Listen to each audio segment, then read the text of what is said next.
श्री स्वामी समर्थ. नमस्कार सर्वांना. श्री स्वामी समर्थ कृपा या माझ्या मराठी यूट्यूब चॅनलवर सर्वांचं मनापासून खूप खूप स्वागत. आजचा दिवस तुम्हाला सुखाचा आणि आनंदाचा जावो हीच मी स्वामींच्या चरणी प्रार्थना करते आणि आज या नवीन व्हिडिओला सुरुवात करते. सर्व सुवासिनी स्त्रियांचा जिव्हाळ्याचा विषय म्हणजे सौभाग्य आणि या सौभाग्याशी संबंधित असलेला सण म्हणजे वटपौर्णिमा. तर येत्या 29 जून 2026 रोजी वार आहे सोमवार. या दिवशी आलेली आहे वटपौर्णिमा. ज्येष्ठ महिन्यात येणारी पौर्णिमा ही वटपौर्णिमा म्हणून ओळखली जाते. दरवर्षी ज्येष्ठ महिन्याच्या पौर्णिमेला वटपौर्णिमा हा सण साजरा केला जातो. आपल्या हिंदू धर्मात वटपौर्णिमा सणाला अतिशय महत्त्वाचं स्थान आहे. या दिवशी विवाहित महिला आपल्या पतीच्या दीर्घायुष्यासाठी आणि अखंड सौभाग्यासाठी व्रत करतात आणि वडाच्या झाडाची पूजा करतात. तर हे वटपौर्णिमेचे व्रत करताना काही चुका ज्या आहेत त्या आपल्याला अजिबात करायच्या नाहीत. म्हणजे एक वेळ वटपौर्णिमेचे व्रत नाही केले तरीही चालेल, पण जेव्हा आपण वटपौर्णिमेचं व्रत करतो तेव्हा या चुका करणं आपल्याला टाळायचं आहे. तर याच बाबतची संपूर्ण माहिती मी आज तुम्हाला या व्हिडिओमध्ये सांगणार आहे. यासाठी तुम्ही व्हिडिओ शेवटपर्यंत ऐका. चॅनलवर नवीन असाल तर चॅनलला सबस्क्राईब करा आणि असेच माहितीपूर्ण व्हिडिओ पाहण्यासाठी बेल आयकॉनलाही प्रेस करा. पौराणिक कथेनुसार वटपौर्णिमेच्या दिवशी सावित्रीने तिच्या पतीस सत्यवानास यमसदनातून परत आणले होते. सावित्रीने सत्यवानाचे प्राण वडाच्या झाडाखाली यमदेवांकडून परत मिळविले होते आणि तेव्हापासून ज्येष्ठ महिन्याच्या पौर्णिमेला वडाच्या झाडाच्या पूजेची परंपरा सुरू झाली. यावर्षी वटपौर्णिमा 29 जून रोजी सोमवारी साजरी केली जाणार आहे. पूर्वीच्या काळी वटपौर्णिमेचे हे व्रत एकूण 3 दिवस केले जात असे, परंतु बदलत्या परिस्थितीनुसार 3 दिवस व्रत करणे शक्य होत नाही. म्हणून स्त्रिया वटपौर्णिमेच्या दिवशीच हे व्रत करतात आणि वडाच्या झाडाची पूजा करतात. वटपौर्णिमेच्या दिवशी अनेक स्त्रिया वडाच्या झाडाची पूजा करण्याऐवजी वडाच्या झाडाची फांदी घरी आणून त्या फांदीची पूजा करतात. तर ही जी चूक आहे ती आपल्याला करायची नाही. वडाच्या झाडाचं आयुष्य हे 200 ते 250 वर्ष असतं आणि वडाच्या झाडाप्रमाणेच आपल्या पतीलाही दीर्घायुष्य लाभावं यासाठी स्त्रिया वटपौर्णिमेची पूजा करत असतात. बघा, जेव्हा कोणत्याही झाडाची फांदी तोडून ती त्या झाडापासून वेगळी केली जाते तेव्हा ती फांदी निष्प्राण होते. अशाच प्रकारे वडाच्या झाडाची तोडलेली निष्प्राण फांदी तुम्ही घरी आणून त्या फांदीची पूजा केली आणि पतीच्या दीर्घायुष्यासाठी प्रार्थना केली तर त्या फांदीकडून तुम्हाला अखंड सौभाग्याचा आशीर्वाद प्राप्त होईल का? आपल्या धर्मशास्त्रानुसार सुद्धा वडाच्या झाडाच्या फांदीची पूजा ग्राह्य धरली जात नाही. म्हणून या दिवशी चुकूनही वडाच्या झाडाची फांदी आणून तुम्ही पूजा करू नका.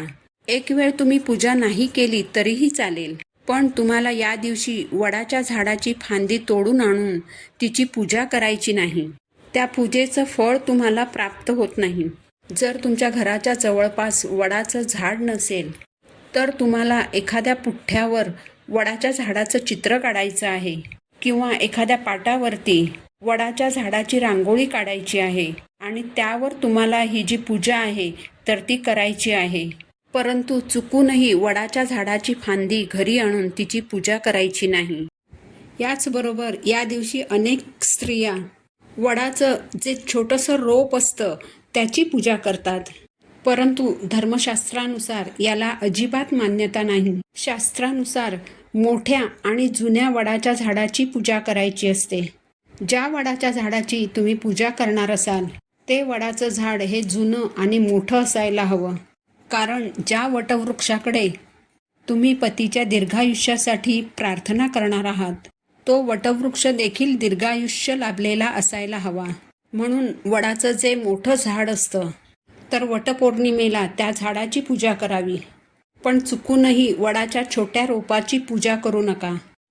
याचबरोबर वटपौर्णिमेच्या दिवशी सर्व सुवासिनी स्त्रिया 16 शृंगार करतात. तर इथे लक्षात ठेवण्यासारखी गोष्ट म्हणजे या दिवशी सुवासिनींनी आपल्या हातामध्ये आवर्जून काचेच्याच बांगड्या भरायच्या आहेत. ज्या हिरव्या रंगाच्या काचेच्या बांगड्या असतात तर त्या बांगड्या हातात भरायच्या आहेत.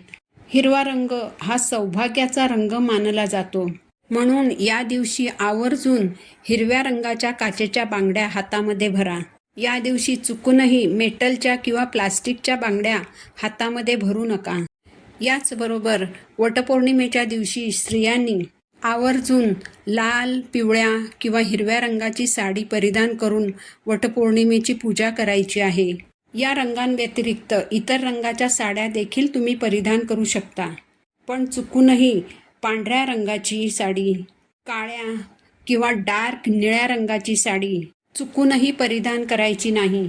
किंवा तुमच्याकडे शुभ रंगाची साडी असेल आणि त्यावर पांढऱ्या, काळ्या किंवा डार्क निळ्या रंगाचे शेड जास्त असतील किंवा त्या साडीवर या रंगाची जास्त डिझाईन असेल तर अशी साडी देखील या दिवशी परिधान करू नये. याचबरोबर या दिवशी आपण वडाची पूजा करताना वडाच्या झाडाला ओटी अर्पण करतो. ओटी अर्पण करताना वडाच्या झाडाला आंबा हे फळ आवर्जून अर्पण केलं जातं.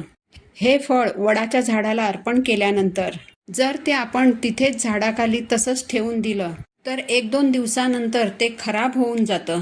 तर आपली पूजा करून झाल्यानंतर हे आंब्याचं फळ जे आहे तर ते आपल्याला तिथे येणाऱ्या लहान मुलांना प्रसाद म्हणून द्यायचं आहे. यामुळे त्या फळाचा वापरही केला जातो आणि आपल्याला दानाचं फळ देखील प्राप्त होतं. वडाची पूजा करून झाल्यानंतर जेव्हा आपण सूतगुंडी घेऊन सुताचा धागा झाडाला गुंडाळायला सुरुवात करतो, तेव्हा हा धागा गुंडाळताना या धाग्याने चुकूनही झाडाला गाठ बांधू नका.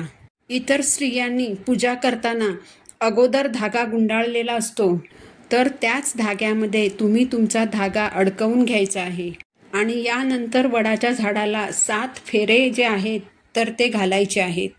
7 वेळा धागा गुंडाळून झाल्यानंतर तो धागा तुम्हाला तोडायचा नाही, तर ती उरलेली सूतगुंडी जी असते तर ती तिथेच तुम्हाला त्या धाग्यामध्ये अडकवून ठेवायची आहे. आता या वटपौर्णिमेच्या दिवशी स्त्रियांनी केस धुवावेत का? तर बघा, असं म्हटलं जातं की पौर्णिमेच्या दिवशी केस धुवू नयेत आणि यावर्षी वटपौर्णिमा ही सोमवारी आलेली आहे आणि सोमवारी कधीही केस धुवायचे नसतात. म्हणून तुम्हाला या वटपौर्णिमेच्या आदल्या दिवशीच केस धुवायचे आहेत आणि सोमवारी फक्त व्रत करून वटपौर्णिमेची पूजा करायची आहे. पण ज्या स्त्रियांचा मासिक धर्म अडचणीचा 4था किंवा 5वा दिवस असेल तर अशा वेळी त्यांनी केस धुताना पाण्यामध्ये थोडीशी हळद आणि दही टाकून केस धुवायचे आहेत.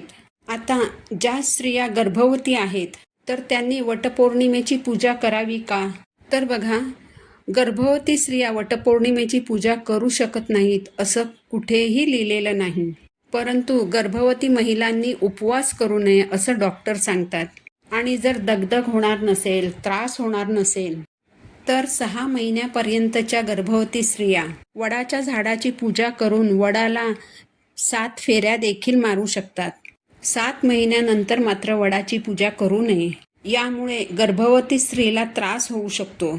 अशा वेळेस तुम्ही तुमच्या पतीचे औक्षण जे आहेत ते मात्र करू शकता. आता कोणाला जर मासिक धर्म अडचण असेल किंवा घरामध्ये सुतक असेल तर मात्र वटपौर्णिमेची पूजा करू नये. अशी पूजा ग्राह्य धरली जात नाही आणि या पूजेचं कोणतंही फळ तुम्हाला प्राप्त होत नाही. तर या दिवशी तुम्ही वटपौर्णिमेचा उपवास जो आहे तो करू शकता आणि पतीच्या दीर्घायुष्यासाठी प्रार्थना करू शकता. याचबरोबर या दिवशी कुणाचाही अपमान करू नका, कुणाचंही मन दुखवू नका, कुणाशीही वादविवाद, भांडणतंटा करू नका. मन शांत ठेवा, स्थिर ठेवा. घरातील वातावरण प्रसन्न, शांत आणि आनंदी ठेवा. तर वटपौर्णिमेच्या दिवशी या काही गोष्टींचं पालन करून आपल्याला वटपौर्णिमा हा सण अगदी आनंदात आणि उत्साहात साजरा करायचा आहे. ही माहिती जर तुम्हाला आवडली असेल तर व्हिडिओला लाईक करा, चॅनलला सबस्क्राईब करा. पुन्हा भेटू अशाच एका नवीन व्हिडिओसोबत. श्री स्वामी समर्थ.